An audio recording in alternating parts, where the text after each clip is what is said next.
প্ৰথমতে আৰম্ভ কৰিব খুজিছো জয়ন্ত মল্ল বৰুৱাৰ এটা নিউজৰ পৰা আপোনালোকক দিয়া এটা বাইটৰ পৰা এজন দুজন কৰবাত এটা ডিভিজনৰ এটা ৰাজ্যত এজন দুজন বেয়া মানুহ থাকে তেওঁই গোটেই দুই এজন বেয়া মানুহৰ কাৰণে গোটেই ডিপাৰ্টমেণ্টটো কেতিয়াবা বদনাম হয় এজন দুজন কৰবাত এটা ডিভিজনৰ এটা ৰাজ্যত এজন দুজন বেয়া মানুহ থাকে তেওঁই গোটেই ডিপাৰ্টমেণ্টটো বদনাম কৰে 3 বছৰ অতিক্ৰম কৰা কোনো বিষয়া কৰ্মচাৰী আপটো ফৰেষ্টাৰলৈকে একে জেগাত থাকিব নোৱাৰিব এতিয়া টেৰিটৰিয়েল ডিভিজনত কাম কৰা মানুহবিলাকৰ ৱাইল্ড লাইফত যাব ৱাইল্ড লাইফৰ কাম কৰা মানুহ টেৰিটৰিয়েলত আহিব আৰু এই ইফালটোত যাতে কোনো দুৰ্নীতি হ'ব নোৱাৰে কাৰণ ফৰেষ্টৰ ট্ৰান্সফাৰ পষ্টিঙক লৈ বহুত ডাঙৰ দুৰ্নীতিৰ অভিযোগ আছে আৰু সকলোকে স্পষ্টতাৰে কৈছো যে ট্ৰান্সফাৰ পষ্টিঙৰ কাৰণে মোৰ কোনো চিনাকি মানুহ মোৰ অফিচৰ মানুহ মোৰ মানে সতীৰ্থ মোৰ চাহ চিনাকি কাৰো ওচৰত যাব নোৱাৰিব আৰু কোনোবাই গ'লে তেওঁৰ ওপৰত বেছি একশ্যন কৰা হ'ব তাই মাছ মূৰৰ পৰা গেলে যেতিয়া ওপৰৰ পৰা গেলি থাকিব তলত ধৰিতো লাভ নাই কতো ট্ৰান্সফাৰ পষ্টিঙৰ নামত দুৰ্নীতি নহ'ব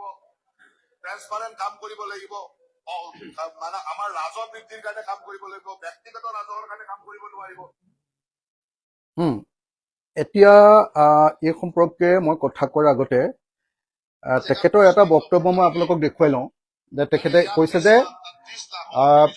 মাছ মূৰৰ ওপৰৰ পৰা গেলে আৰু মই আপোনালোকক যিটো দৃশ্য দেখুৱাম এই দৃশ্যটোত আপোনালোকে দেখিবলৈ পাব যে সঁচাকে মাছ মূৰৰ পৰাই গেলে চাব দেই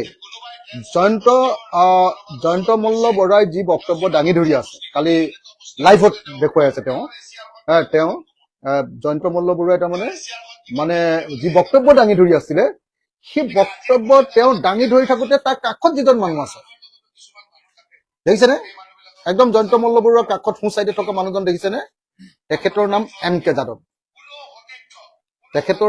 কে যাদৱ এই মানুহজন দেখিছেনে আপোনালোকে এই মানুহজনৰ নাম এম কে যাদৱ এই এম কে যাদৱ নামৰ মানুহজনে গোটেই ফৰেষ্ট ডিপাৰ্টমেণ্টটো চলায় আপোনালোকে চাগে সকলোৱে জানে এই এম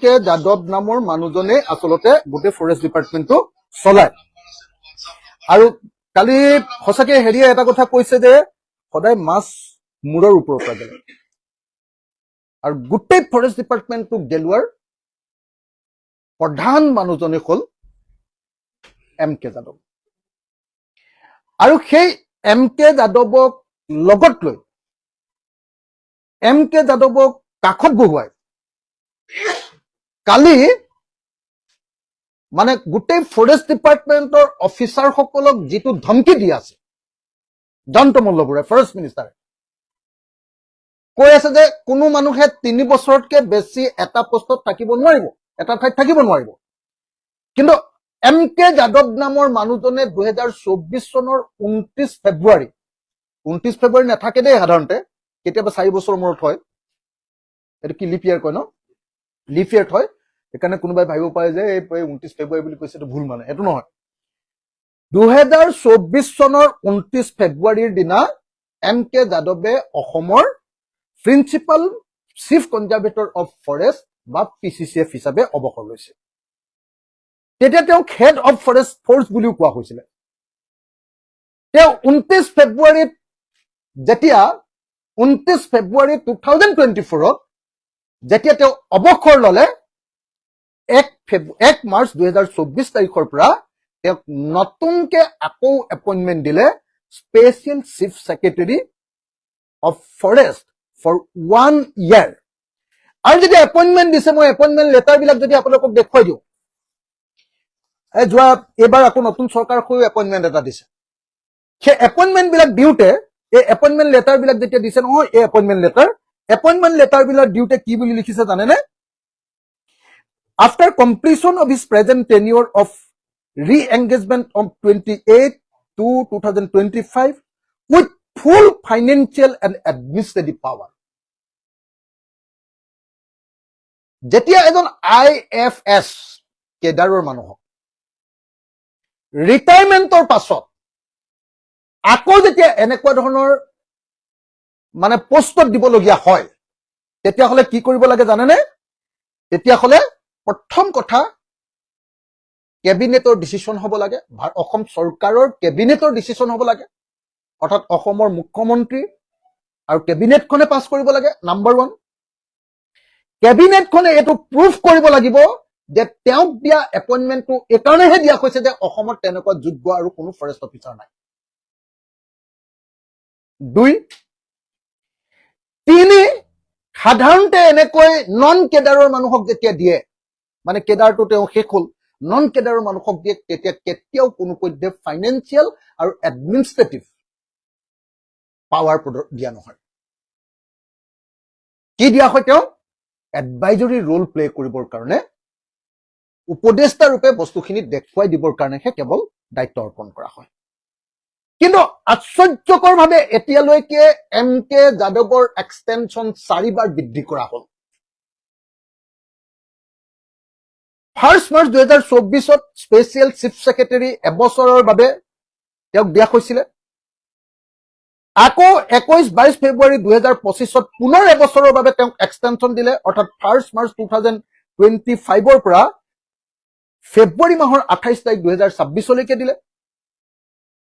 তাৰ পাছৰ ডোখৰ আকৌ অকণমান এক্সটেনশ্যন দিলে, তাৰ মাজত আকৌ ইলেকশ্যন হৈ গ'ল নহয়, সেই সময়খিনিতো তেওঁক এক্সটেনশ্যন দিলে। আৰু 13 ফেব্ৰুৱাৰী 2026 সেইদিনা প্ৰথমখন যিখন কেবিনেট হৈছিলে, প্ৰথমখন কেবিনেটত প্ৰথম দিনটোৰ ডিচিশ্যন হ'ল যে 12 মে 13 মেত হৈছে 12 মে তাৰিখৰ পৰা আকৌ 6 মাহৰ বাবে special chief secretary of forest department with all financial and administrative power MK যাদৱক পুনৰ নিযুক্তি প্ৰদান কৰা হৈছে। এতিয়া যিজন মন্ত্ৰীয়ে কৈছে যে ট্ৰেন্সফাৰ প্ৰমোচন সময়মতে হ'ব লাগিব, সেইজন মন্ত্ৰীৰ কাষত সোঁফালে বহি থকা যিজন তেওঁ মূল মানুহ, যাক special chief secretary of forest department বুলি কৈছে, স্পেচিয়েল চিফ ছেক্ৰেটাৰী নহয়, স্পেচিয়েল চিফ ছেক্ৰেটাৰী ফৰেষ্ট, অসমৰ চিফ ছেক্ৰেটাৰীৰ মৰ্যাদা প্ৰদান কৰা হৈছে, খালি তেওঁক অকল ফৰেষ্ট ডিপাৰ্টমেণ্টটো চাবলৈ দিয়া হৈছে। সেই মানুহজনক লগত লৈ লৈছে, সকলো অফিচাৰক যাৰ সন্মুখত গালি পাৰিছে, যাক গালি পাৰিছে, তাক লগত লৈ গালি পাৰিছে, মাছ মূৰৰ পৰা গেলে আটাইতকৈ ডাঙৰ 2 নম্বৰী অফিচাৰজনক লগত লৈ তাত সব অফিচাৰক গালি পাৰিছে। যদি সঁচাকে জয়ন্ত মল্ল বৰুৱাৰ কিবা এটা সততা, জীৱনৰ কিবা এটা মিনিমাম যদি তেওঁৰ অনেষ্টি আছে, তেওঁৰ যদি কিবা বিশ্বাসযোগ্যতা অসমৰ মানুহৰ ওচৰত ৰাখিব খোজে, তেতিয়াহ'লে তেওঁৰ প্ৰথম আৰু প্ৰধান কৰ্তব্যটোৱে ক'ব লাগে যে MK যাদৱক 24 ঘণ্টাৰ ভিতৰত অসমৰ চিফ ছেক্ৰেটাৰী ফৰেষ্টৰ পৰা তেওঁ অব্যাহতি দিব। এই MK যাদৱ কোন জানেনে? মই যেতিয়া চালো, MK যাদৱ যেতিয়া কাজিৰঙাৰ ডাইৰেক্টৰ আছিলে, তেওঁৰ দিনতে অসমত সৰ্বাধিক গড় হত্যা কৰা হৈছিল। তেওঁ 25 মাহ 2 বছৰ তেওঁ কাজিৰঙাৰ ডাইৰেক্টৰ আছিলে, আৰু তেওঁৰ দিনত 44টা গড় হত্যা কৰা হৈছিল। তেওঁৰ ওপৰত আটাইতকৈ ডাঙৰ অভিযোগটো আহিছিলে যে আমাৰ টাইগাৰ কনজাৰ্ভেশ্যন যিটো আছে প্ৰজেক্ট, আমাৰ যিটো টাইগাৰ কনজাৰ্ভেশ্যন প্ৰজেক্ট আছে, দ্য টাইগাৰ কনজাৰ্ভেশ্যন ফাণ্ড আৰু ৰাইনো চেঞ্চাছৰ কাৰণে অহা টকা তেওঁ বেলেগ কামত ব্যৱহাৰ কৰিছিলে, আৰু ব্যৱহাৰ কৰাৰ কাৰণে তেওঁৰ সেইটো কৰাপশ্যন চাৰ্জত পৰিছিলে। আটাইতকৈ ইণ্টাৰেষ্টিং কথা যে চিফ ৱাইল্ড লাইফ ৱাৰ্ডেন হিচাপে থাকোঁতে 2023 চনৰ এপ্ৰিলত তেওঁক অসম চৰকাৰে পদটোৰ পৰা অপসাৰণ কৰিছিলে দুৰ্নীতিত লিপ্ত হোৱা বুলি, আৰু সেইটো সংবাদ মাধ্যমত ডাঙৰ ডাঙৰ বাতৰি হৈছিল। যিজন মানুহক 2024 ৰিটায়াৰ কৰিছে ফেব্ৰুৱাৰী মাহত, 2023 এপ্ৰিলত তেওঁ কি কৰিছিলে, অসম চৰকাৰে তেওঁক কি কৰিছিলে, অপসাৰিত কৰিছিলে, পদৰ পৰা আঁতৰাই দিছিলে যে তুমি কৰাপ্ট মানুহ। সেই কৰাপ্ট মানুহজনক পৰৱৰ্তী সময়ত বিজেপিৰ হিমন্ত বিশ্ব শৰ্মা চৰকাৰে কি কৰিছে, 4 বাৰ এতিয়ালৈকে ইলিগেলি, মই ইলিগেলি বুলি এইকাৰণে কৈছো, যে এনেকৈ এক্সটেনশ্যন কৰোঁতে কেতিয়াও ফাইনেন্সিয়েল আৰু এডমিনিষ্ট্ৰেটিভ পাৱাৰ দিব নোৱাৰে।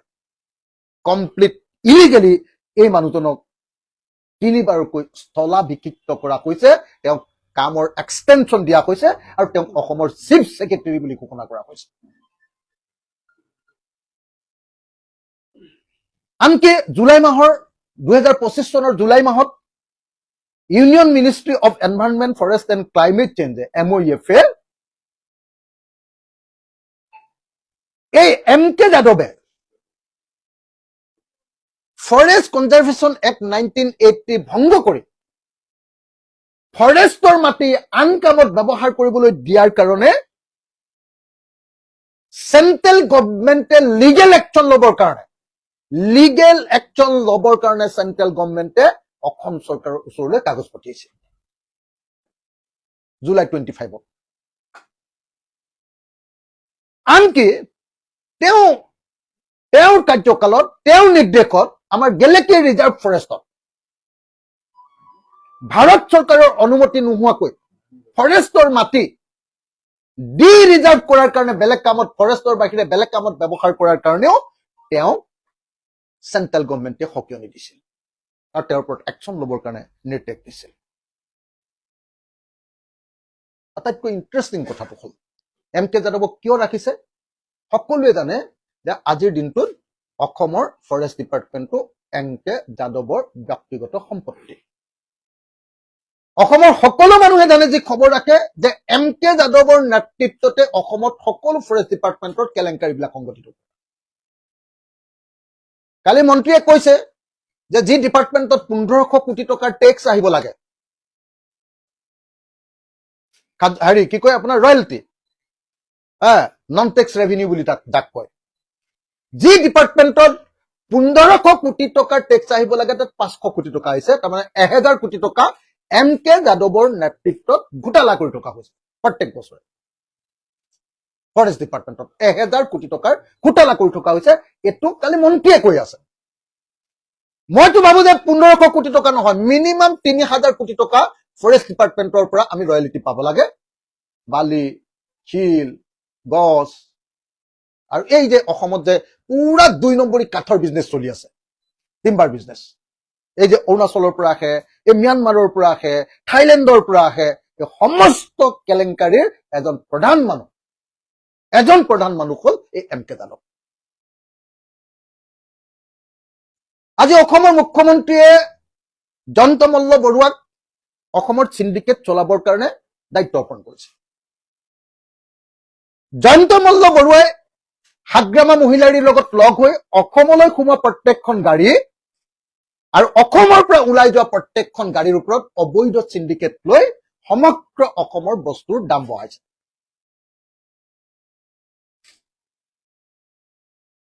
আৰু এই কামটোৰ কাৰণেই অসমৰ মুখ্যমন্ত্ৰীয়ে তেওঁক ফৰেষ্ট ডিপাৰ্টমেণ্টটো দিছে,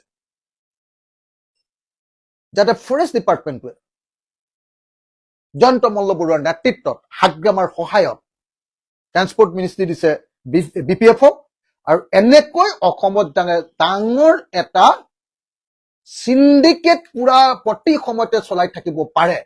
কাঠৰ চিণ্ডিকেটটোৰ কথা চবে জানে, মই বেলেগ কথালৈ নিব নোখোজো এতিয়া। এই কামটো কৰিবৰ কাৰণে অসমৰ মুখ্যমন্ত্ৰীয়ে জয়ন্ত মল্ল বৰুৱাক ফৰেষ্ট ডিপাৰ্টমেণ্টটো দিছে। আৰু সেইকাৰণে যে অসমৰ আটাইতকৈ 2 নম্বৰী মানুহটোক সন্মুখত লৈ বাকী অফিচাৰ বিলাকক চবকে ধমকি লগাইছে। যি সময়ত আটাইতকৈ ধমকিটো লগাব লাগিছিলে MK যাদৱক নাম কৈ, আপুনি চিফ ছেক্ৰেটাৰী হৈ থাকোতে কিয় 500 কোটি টকাহে আমি ৰয়েলিটি পাইছো, কিয় আমি 500 কোটি টকাৰ ঠাইত 1500 কোটি টকা পোৱা নাই, 1000 কোটি টকা কিয় আপুনি খাইছে? তাৰ বিপৰীতে কি কৰিছে, তেওঁক লগত লৈ বাকী সকলোকে দাদাগিৰি কৰিছে, সকলোৰে ওপৰত দম দিছে। এতিয়া MCC লাগি থাকোতেও, আনকি নিৰ্বাচনৰ লাগি থাকোতেও আমাৰ সেই সময়ৰ leader of the opposition Debabrata Saikia, Assam জাতীয় পৰিষদ আৰু এজন RTI কৰ্মী, দুজন, এজন কি চৌধুৰী আৰু এজন নাথ, দিলীপ নাথ, তেওঁলোকে ইলেকশ্যন কমিশ্যনক জনাইছিলে যে এনেকৈ হেৰিয়াৰ সময়ত MCC লাগি থকাৰ সময়ত এই কাম কৰিব নোৱাৰে, কিন্তু MK যাদৱক তাৰ পৰা অপসাৰণ কৰা হোৱা নাছিল। তাৰ কি কাৰণ? তাৰ এটা অত্যন্ত গুৰহ, মানে এম কে যাদৱক এনেকৈ ৰখাৰ এটা অত্যন্ত গুৰুত্বপূৰ্ণ কথা আছে। কালি যে জয়ন্ত মল্লবৰুৱাই কৈ আছে যে কেনেকৈ এমট্ৰনে ফৰেষ্ট ডিপাৰ্টমেণ্টৰ এখন গাড়ীৰ বস্তু কঢ়িয়াওঁতে 164 নে কিমান, হয়নে, 154 rupees প্ৰত্যেকখন গাড়ীত কেনেকে পায়।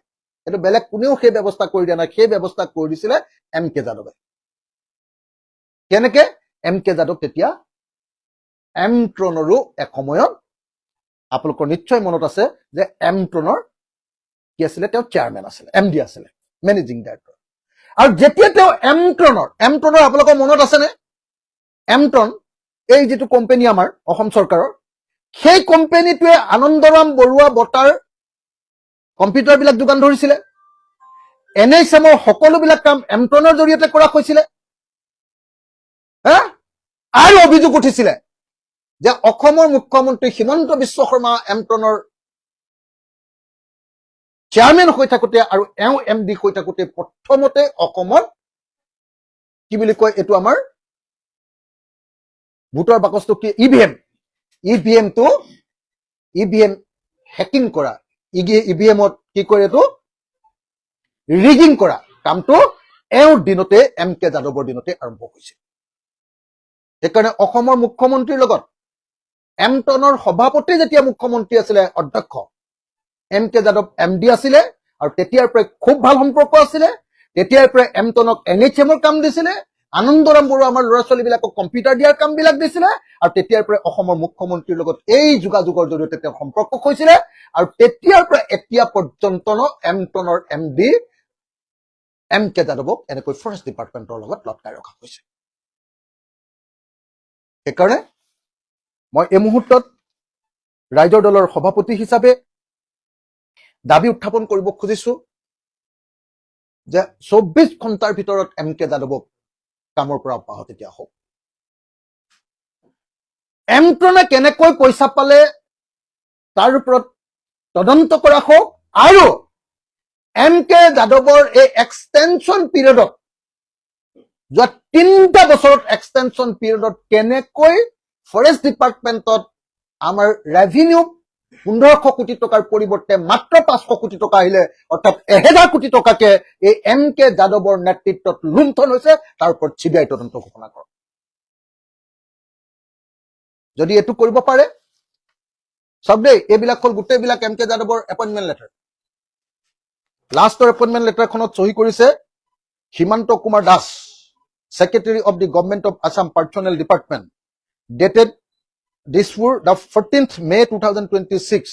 এই চৰকাৰ, নতুন চৰকাৰ হোৱাৰ পাছত 13 তাৰিখে কেবিনেট, 14 তাৰিখে অৰ্ডাৰ ওলাইছে যে 12 তাৰিখৰ পৰা সকলো ফাইনেন্সিয়েল আৰু এডমিনিষ্ট্ৰেটিভ পাৱাৰ প্ৰদান কৰি দিয়া হ'ল ফৰেষ্ট ডিপাৰ্টমেণ্টৰ চিফ ছেক্ৰেটাৰী। বেলেগ কোনো বস্তু নহয়, স্পেচিয়েল চিফ ছেক্ৰেটাৰী। নতুন পদ এটা আনিছে, এইটো ক'তো অসমৰ ফৰেষ্ট ডিপাৰ্টমেণ্টত নাছিলেই কোনোদিন। এইটো হিমন্ত বিশ্ব শৰ্মাই এম কে যাদৱৰ কাৰণে তৈয়াৰ কৰি লোৱা পদ। তো গতিকে এই কথাটো ঘোষণা কৰো। কিন্তু মোৰ যিটো মূল আজিৰ হ'ব কৈছো, য়োগা দিৱসৰ দিনা কয়, মানে একদম আৰ্ট অফ কি বুলি কয়, লাষ্ট একদম সাংঘাতিক ধৰণৰ অত্যাধুনিক বস্তুটো কি বুলি কয়, অতি অত্যাধুনিক মই এটা মানে টেণ্ট তৰি থকা দেখিলো। সেই টেণ্টটোত না বাঁহ আছে না লোহা আছে। এনেকুৱা ধুনীয়া ষ্টীলৰ পাতি, আৰু এনেকুৱা ধুনীয়া মানে আপোনাৰ তাত ধুমুহা বৰষুণ আহিলেও একো নহয়, বহুত ধুনীয়া এটা টেণ্ট তৰি থকা দেখি মই ভাবিলো যে এইটো, মই মোৰ লগত মেহবুব মুক্তাৰ আমাৰ MLA জনো আছিলে। তেতিয়া মই সুধিলো, ইমান ধুনীয়া টেণ্ট তৰিছে, মই দেখাই নাই আজিলৈকে জীৱনত এনেকুৱা ধুনীয়া টেণ্ট। বোলে দাদা হেৰিয়াৰ কাৰণে তৰিছে নেকি, জাপানৰ প্ৰধানমন্ত্ৰী আহিবৰ কাৰণে তৰিছে নেকি। তাৰপিছত কালি দিগন্ত কলিতাৰ ফেচবুক লাইভতে দেখিলো যে সেইটো টেণ্ট জাপানৰ প্ৰধানমন্ত্ৰী বা ভাৰতবৰ্ষৰ প্ৰধানমন্ত্ৰীৰ কাৰণে তৰা নাই, সেইটো তৰিছিলে, সেই টেণ্টটো তৰিছিলে য়োগাৰ কাৰণে। সেই য়োগা কৰিবৰ কাৰণে আকৌ নিজে অধ্যক্ষজন তাত নাই। আমাৰ ৰঞ্জিত কুমাৰ দাস ডাঙৰীয়া, তেখেত আকৌ সেই য়োগাত নাই। আমাৰ সন্মানীয় মুখ্যমন্ত্ৰী ডাঙৰীয়াও সেই য়োগাত নাই। অসম চৰকাৰৰ এজনো মন্ত্ৰীও তাত নাই, আমিও নাই, অকল দুজন MLA, এজন দিগন্ত কলিতা আৰু আনজন হল তিতাবৰৰ ধীৰাজ কোৱালা। অকল দুজন MLAৰ বাহিৰে আন কোনো নাই। কিন্তু মই যেতিয়া সুধিছো কৈছে যে বা এইটো যিটো টেণ্ট কৰিছে এইটো 50 লাখ মান ল'ব নেকি। যিটো কথাক লৈ কেইদিনমানৰ আগতে ৰঞ্জিত কুমাৰ দাস ডাঙৰীয়াই হুলস্থুল আৰম্ভ কৰিছিলে যে অসম বিধানসভাত এটা সাংঘাতিক লুণ্ঠন চলিছিলে বিশ্বজিৎ দৈমাৰীৰ দিনত। বিশ্বজিৎ দৈমাৰীয়ে লুণ্ঠন কৰিবৰ কাৰণে এনেকুৱা ধৰণৰ বিভিন্ন ফাংচন পাতিছিলে, আপোনালোকৰ সংবাদ মাধ্যমক সেইবিলাক তথ্য যোগান ধৰিছিলে। হেৰিয়াৰ পৰা আসাম এছেম্বলিৰ তৰফৰ পৰা বিভিন্ন লিগেলি ইলিগেলি সেইবিলাক তথ্য যোগান ধৰিছিলে আৰু বাৰম্বাৰ কৈছিলে যে এনেকুৱা ধৰণৰ 2 নম্বৰী কাম কৰি গোটেই বিশ্বজিৎ দৈমাৰীয়ে 5 বছৰ গোটেই অসম বিধানসভাখন লুটি পেলাইছে। সেই একেটা কাম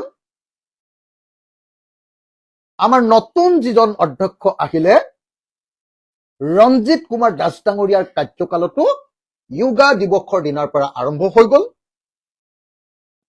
আৰু নতুন আমাৰ যিজন ছেক্ৰেটাৰী ভাৰপ্ৰাপ্ত সচিব তেওঁৰ দিনৰ পৰা এই লুণ্ঠনৰ কাম য়োগা দিৱসৰ দিনটোৰ পৰা আৰম্ভ হৈ যোৱা আমি দেখিবলৈ পালো। আপোনালোকে দেখিছিলে যে বিশ্বজিৎ দৈমাৰীৰ দিনত নিত্য নতুন আমাক উপহাৰ দিয়ে, কিবা ৰূপৰ হেৰি থকা কিবা এটা ঘৰ দিছিলে, পাহৰিলো এতিয়া, এছেম্বলি ভৱনৰ নিচিনা এটা দিছিলে, চৰাই বাহনে কিবা এটা দিছিলে, হা। তাৰপিছত ইটোৰ পিছত সিটো গিফ্ট দিয়ে আমাক, তাৰপিছত ইটোৰ পিছত সিটো ফাংচন পাতে, ডাঙৰ ডাঙৰ হেৰি কৰে, বিৰাট ডাঙৰ ডাঙৰ ফিজ দিয়ে আমাক, ভোজ, হা।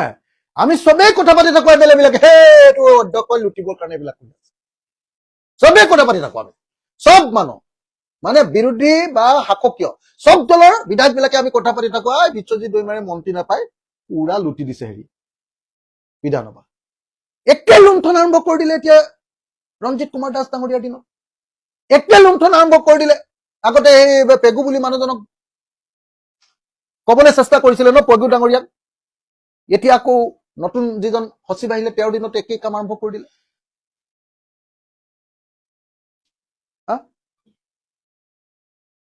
গতিকে আৰু আমি জনামতে, মই অৱশ্যে কাগজখন পোৱা নাই, মই জনামতে অসম চৰকাৰৰ পৰা নিৰ্দেশ আহিছে, কেবিনেটৰ সিদ্ধান্ত হৈছে যে এতিয়াৰ পৰা এনেকুৱা এনেকুৱা ডাঙৰ ডাঙৰ মানে টেণ্টৰি, বিলাসী টেণ্টৰি পইচা খৰচ কৰিব নোৱাৰিব।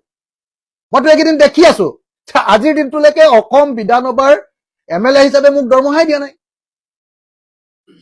মোৰটোতো দৰমহা কণ্টিনিউ হৈ থাকিব লাগিছিলে, কাৰণ মই আগৰ পৰা MLA, নতুনজনক বাৰু কিবা কিবি প্ৰচেছ থাকিলে। মোক দৰমহা দিব পৰা নাই অসম চৰকাৰে, অথচ 50 লাখ টকীয়া আপোনাৰ টেণ্টৰ আৰম্ভ হৈ গল। আপোনালোকে নিজে চাওকচোন, অসম বিধানসভাত আপোনালোকে নিজে নিশ্চয় দেখিছে, অসমৰ মুখ্যমন্ত্ৰীক এইকেইদিন মানৱ ডেকা, অগৰং বগৰং যিমান MLA আছে চব বিলাকে নি এখন এখন এনেকে কি কৈছে, আপোনাৰ এনেকুৱা এনেকুৱা চেক এখন এনেকে এনেকে দি আছে। দেখিছেনে আপোনালোকে, যে মুখ্যমন্ত্ৰী সাহায্য পুঁজিলৈ কেতিয়া দিয়ে, ক্ৰাইচিছ যেতিয়া হয়। তাৰমানে চৰকাৰ এতিয়া দেউলীয়া, পইচা নাই, একো কাম কৰিব নোৱাৰে, আমাক দৰমহাই দিব পৰা নাই। মোৰ MLA, মইতো ৰেগুলাৰ MLA, যোৱাবাৰো আছিলো এইবাৰ আছিলো, মোৰ কি প্ৰব্লেম আছে, মইতো পাব লাগিছিলে ইমান দিন দৰমহা। মই মে' মাহতে হেৰি কৰিছো, মানে মই কিয় দৰমহা নাপাম, মইতো দৰমহা পাব লাগিছিলে, মইতো দৰমহা পোৱা নাই। এই যে দৰমহা পোৱা নাই, তাৰমানে ক্ৰাইচিছ আছে। এই যে MLA বিলাকে এনেকে ফটো লৈ যায়, চেক দিছেগে, তাৰমানে বেলেগক দেখুৱাই আছে যে বাকী ঠিকাদাৰ বিলাকেও দেহি আহি, কোম্পানী বিলাকেও দেহি আহি, এই ফিটিঙে আৰু মানৱ ডেকাৰ ফিটিংটো আপোনালোকে তাতকে বেলেগ বস্তুটো পৃথিৱীতে নাই, নহয় জানো। মানৱ ডেকাই যেতিয়া প্ৰথমখন দিছে আপোনালোকে চবেই জানিব লাগে যে ফিটিং আৰম্ভ হৈ গল। তো গতিকে এনেকুৱা পৰিস্থিতিত মই আপোনালোকক এটাই কথা কব খুজিছো যে ৰঞ্জিত কুমাৰ দাস ডাঙৰীয়াৰ দিনত যি কেলেংকাৰী ইতিমধ্যে আৰম্ভ কৰি দিয়া হৈছে, এই কেলেংকাৰীৰ আমাক এটা তদন্ত লাগে। এই যে টেণ্টটো তৰিলে তাৰ কাৰণে টেণ্ডাৰ কৰা হ'ল নে, নিবিদা আহ্বান কৰা হ'ল নে, আমিতো কোনো পেপাৰত দেখা নাই, মই চবকে চাবলৈ দিছো, আমাৰ ৰিচাৰ্চ টিমক মই সব পেপাৰ চেক কৰিব দিছো, আসাম ট্ৰিবিউনকে আদি কৰি সব পেপাৰ চেক কৰিব দিছো যে টেণ্ডাৰ কৰিছিলে নেকি। চবে এটাই কথা কৈ থাকে, নাই কি আছে নহয়, কি টেণ্ডাৰ চেণ্ডাৰ লাগে এনেকে কয়, কি বুলি বোলে কিবা বস্তু এটা আছে।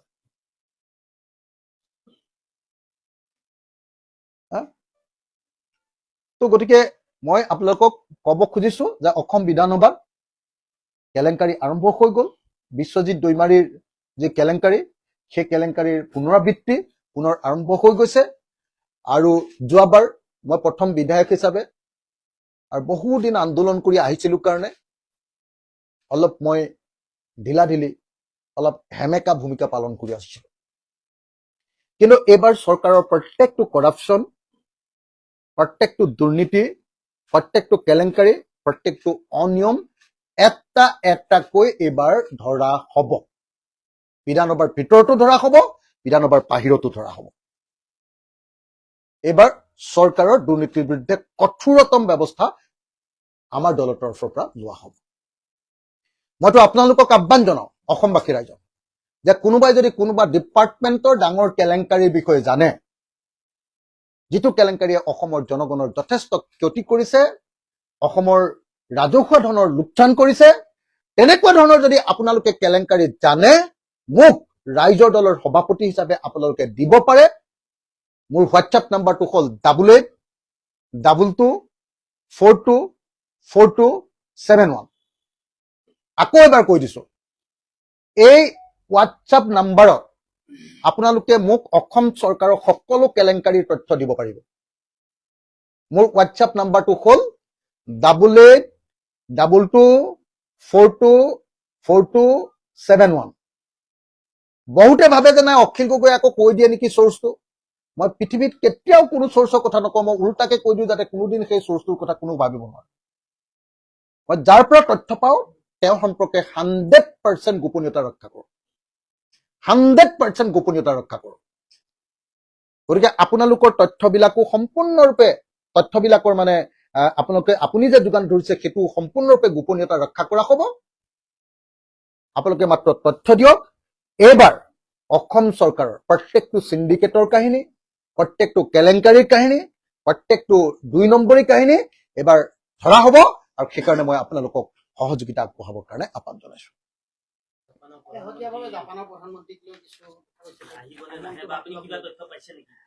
না, মইতো অলপ আগতে কেইমিনিটমানৰ আগতে ANI এটা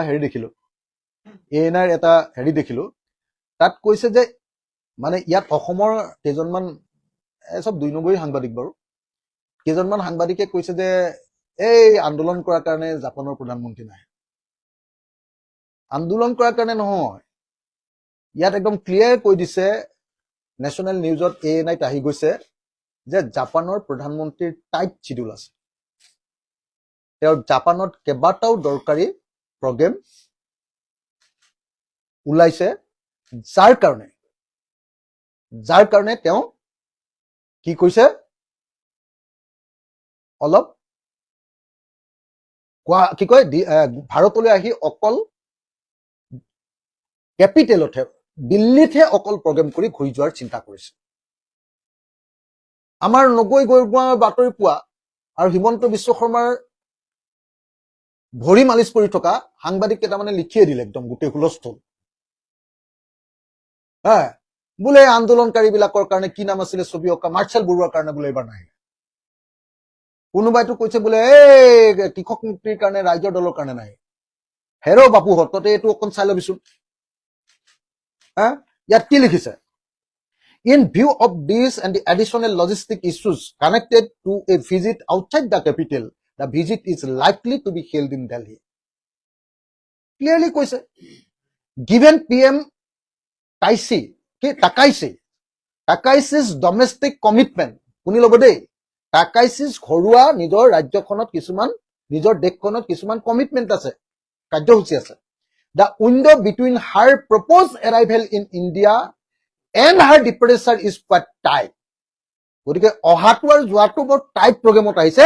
সেইকাৰণে কি কৰিছে যে তেওঁ দিল্লীতে প্ৰগ্ৰেম কৰিব, দিল্লীৰ পৰাই ঘূৰি যাব বুলি ভবা হৈছে। আৰু লগতে লজিষ্টিক কিছুমান ইছ্যুজ থাকে লজিষ্টিক ইছ্যুজ মানে নিশ্চয় আপোনালোকে জানে যে গুৱাহাটী কি কয় দিল্লীৰ বাহিৰত যদি কিবা এটা প্ৰগ্ৰেম কৰিবলৈ হয় তাৰ কাৰণে প্ৰথমতে বেলেগ বেলেগ ইছ্যুজ বিলাক চাবলগীয়া হয় কিহত আহিব কিহত যাব কি খাব কি থাকিব কেনেকে অহা যোৱা কৰিব সেই প্ৰাইম মিনিষ্টাৰৰ এইবোৰ ধনী দেশৰ প্ৰাইম মিনিষ্টাৰ আমাৰ ইয়াৰ পানীয়ে নাখায়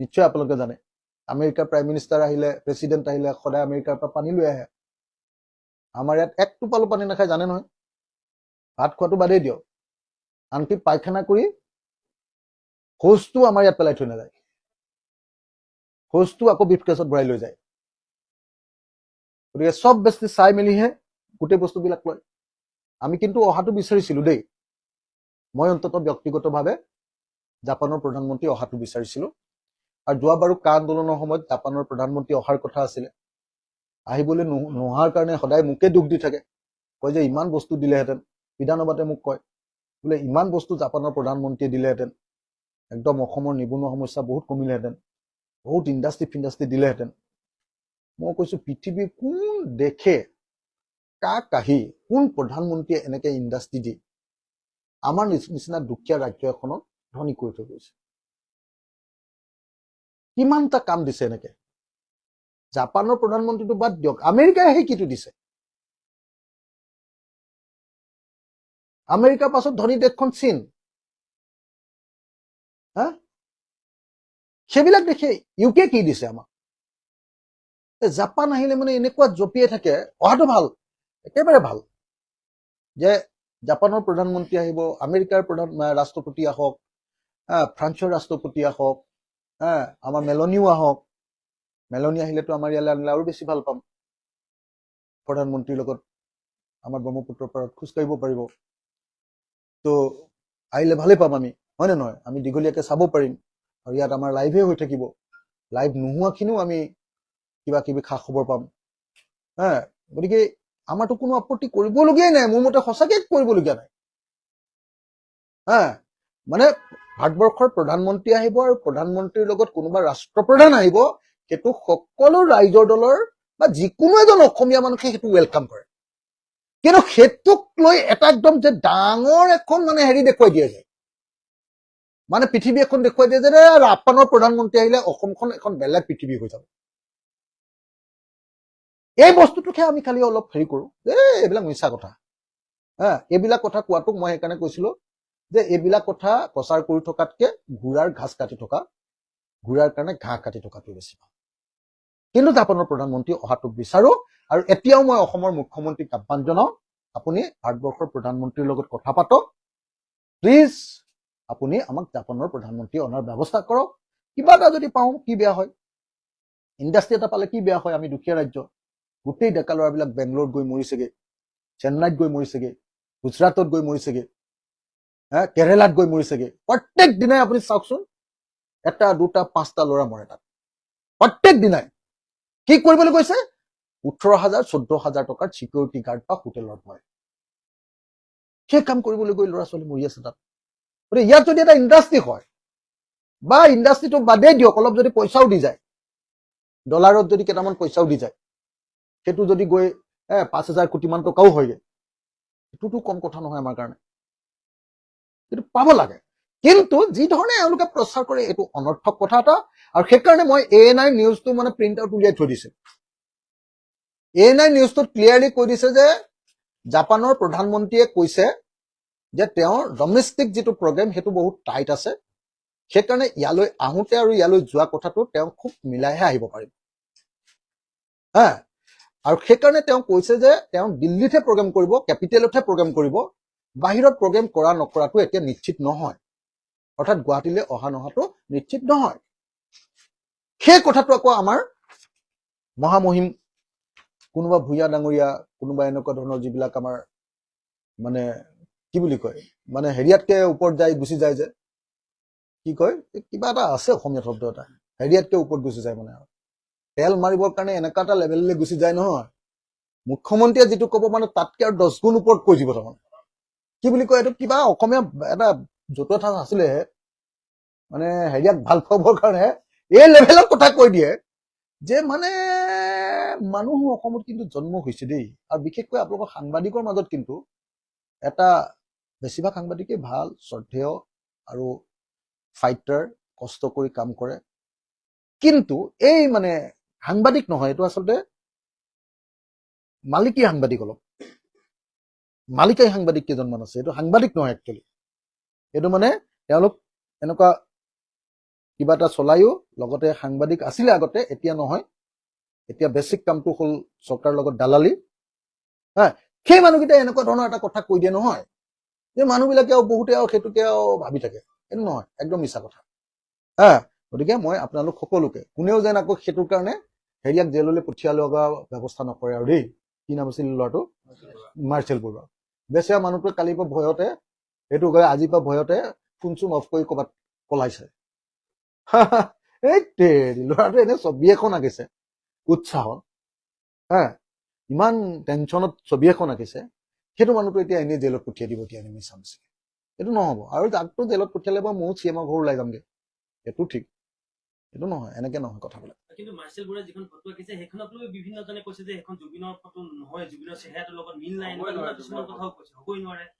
আপুনি ঠিক আছে, তাতকে আৰু অলপ ভাল যদি বনাব পাৰে, বনাবলৈ তেনেকুৱা কোনোবা আমাৰ যদি বনোৱা মানুহ আছে, ছবি অঁকা মানুহ আছে, চিত্ৰশিল্পী আছে, ময়ে স্পনচৰ কৰি দিম ৰং চংখিনি। আহক, আমাৰ ঘৰৰ ওচৰতে আজিকালি অভাৰব্ৰিজ হ'ল, ইয়াতে এখন ডাঙৰ বনাওঁ, অলপ ভাল জনা। মাৰ্চেলে নিজৰ ক্ষমতাৰে যিটো পাৰিছে কৰিছে, তাৰ নিজৰ ডেডিকেশ্যনৰ সৈতে নিজে যিটো পাৰিছে, মই সেইটোক সেইকাৰণে নিন্দা কৰিব নোখোজো, সেইটোক মই বেয়াকে ক'ব নোখোজো। মাৰ্চেলৰ প্ৰচেষ্টা শুভ, কিন্তু যদি তাতকে ভাল অঁকা মানুহ আছে, মই স্পনচৰ কৰিম। ৰং, বাঁহ, যিমান যি কাম লাগে সেইবিলাক চব মই দিম। আহক, ডাঙৰকে আঁকিম, বহুত ডাঙৰকে, মানে একদম গুৱাহাটী সোমালেই দেখিব পৰাকে, প্ৰথম আমাৰ জুবিন দাকে দেখে যাতে মই পুৰা যিমান খৰচ হয় সিমানটো দিম। আনকি যদি শিল্পীজনক ৰেমুনাৰেশ্যনো দিব লাগে সেইটোও দিম। কিন্তু এটা ল'ৰাই স্বপ্ৰণোদিত হৈ আমাৰ যুগৰ আটাইতকৈ ডাঙৰ শিল্পীজনৰ ওপৰত এখন পৰ্ট্ৰেইট আঁকিছে, কি কয় এইটো, কি বুলি কয় এইটো, মৰেল এটা আঁকিছে, হয়নে, মুৰেল এটা আঁকিছে, সেইটোক আমি আৰু সমালোচনা কৰাটো উচিত নহয়। Thank U.